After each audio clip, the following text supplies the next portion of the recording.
Perfect. All right, this is Cameron's exit interview, and this is the pool of 10 questions. All right. Cameron, Huh? was winning as many competitions as you could a part of your strategy going into the game? And if not, what was your original plan? Oh God, no.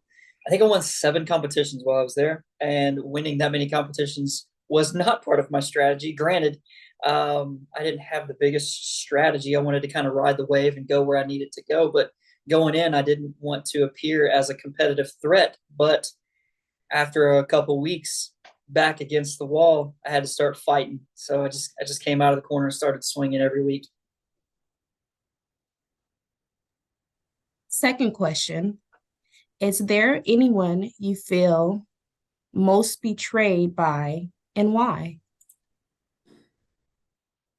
Ooh. I don't necessarily feel betrayed by anyone. I probably looked at the game through a different lens than some people have in the past. I found a lot of great friendships and relationships in there, and that's not me giving a diplomatic answer. That's me saying that a lot of the game decisions that were made among all of the house guests were made with the intentions of playing the best game that we could. And I have an ability, I believe, to have separated feelings between game and personal. So I don't necessarily feel betrayed by a lot of people, other than the fact that I wish certain things wouldn't have gone down that the way that they've gone, that the way that they went down. I miss my buddy Red. I know he and I got uh, there was a wedge driven between the two of us, and that was pretty awful. But I don't feel betrayed by him, not in the slightest. But that would be the only relationship that I felt really awful about having gone downhill. Who do you think is playing the best game in the house thus far? Currently, I'd have to say Jag. That is my dude. Jag and Corey. I mean, those are the two sides of the house right now. Whether you want to believe what side of the house that you're on, um, Jag's playing one heck of a game, and he is a tremendous competitor. He's probably better at the veto competitions than I was. Like legitimately, he was great. I only threw one or two, and he definitely handily handled the rest of them. And Corey, of course, has set himself up in a position to where he doesn't necessarily have to win an extreme amount of competitions, but that's coming up pretty shortly. So luck be with him if he has to compete against Jag. It's going to be a good one. Do you regret putting so much faith in the fugitives? Why or why not? I don't regret putting so much faith in the fugitives. I mean, it was part of the game, and you you can look back and armchair quarterback this thing and go over game film and everything and try to figure out what went wrong and where. But and the decisions made in game time, I thought I was doing the right thing. Um, I don't know yet how invested Jag is with other pieces of the house, but I tried my best to do what I thought would keep the fugitives together for another week. So hindsight, if I were playing the game that I was playing in the beginning of the game, I would have put Corey on the block and backdoored him my last week of HOH. But I did not want to ruffle the feathers with the fugitives moving forward. So I would probably go back and change that, but then I would be here talking to you guys. That'd be crazy.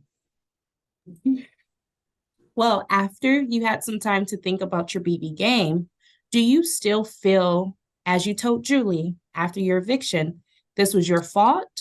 Or do you now feel there were some other influences at work? Oh, there possibly more. I am more than positive that there were other influences at work to my demise. But being the competitor that I am, I look within first, and I'd have to say that I believe wholeheartedly that this week was primarily my doing. So it's not that I blame anyone or say that anyone betrayed me or wronged me or did anything wrong. I'm going to look back on this and see what actually happened, but right now I feel as though I'm the one that kind of messed everything up. So a lot of people would be upset with that. I just go, hey man, I played the best game that I could. Sometimes things just get a hold of you inside your mind, and it's hard to get it out. Do you feel like your campaign against Matt and Jag's game caught traction in the house? Or do you believe one of them will be joining you soon? I believe it caught traction. No, I don't think that anything that I could have done was going to get me off of that block once I was on it. Once I got on it, people realized, hey, we got a shot right here. Let's go ahead and take the shot right now. I don't think there was anything that I could have done. It wasn't necessarily a campaign that I went around and it was just basically just talking, saying, hey, here's why I did what I did. And here's what's really going on. And you do with the information what you will. I want to see a good game. It's going to get crazy. So let's have a good time. Other than that, I don't think I did a whole lot. Who do I want to see coming into the jury house after me? Honestly, the people that I want to see the most are the people that I want to hang out with and chill. And those are the people that I want to go the distance. So I want Matt and Jack to stay in as long as they can. Everyone else can come on and stop by the house. And what do you want your BB legacy to be? How do you want your fans to remember you? Fans, God, I um, I would like for my legacy to be that Cameron is he's a no bullshitter. Um, I have a huge heart. I care about people a lot. I want to help.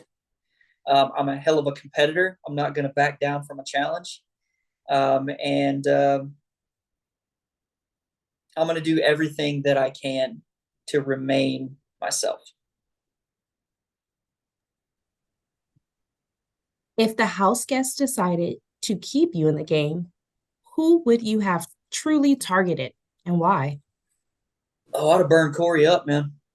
I wanted to get him last week, but I was talked down from the fugitives. Even if I were to remain in the game and still been a part of the fugitives, I wouldn't even have asked. I'd have been like, "Good night, buddy." What was your favorite moment inside the house? My favorite moment inside the house. I mean, being the super fan that I am, the whole experience was just out of body. It was incredible. So, like, just coming into the house for the first time was like meeting a celebrity when you're just like, oh my God, like starstruck. And I'm in the house, like, this is where this happened. This is where so and so had this conversation. This is where this fight went down. This is where all this stuff. And I go in the diary room, I'm like, oh my God, this is where Mike Boogie and then Will had the conversation and the phone calls and stuff. And it was so my favorite part was literally just coming into the house. As far as a moment, man, probably my first HOH win, just to know that I could do it. There was a couple of times when I was like, I don't know if I can really do this, and it turned out that I could. So I guess that was a pretty big moment. And last question. Why do you think your housemates found it so easy to target you? Why do I think my house guests found it so easy to target me?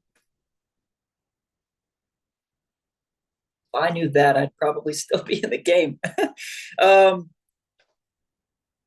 I think once I had set myself up as a competitor and someone that honestly went from one side of the house to the other, regardless of my intentions, it made it kind of an uphill battle for me. Sitting next to Riley was really tough, but I think I had some support from the other side of the house, knowing now that that side of the house was the roughest side of the house to have joined. But sitting next to Heisem the very next week, I believe, really, really hurt my name because he went really hard after me.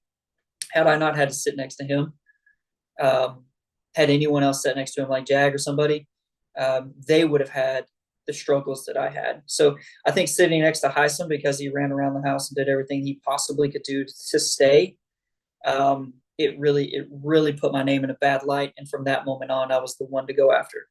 And it made it easy for everyone to go after me because I was the one to go after.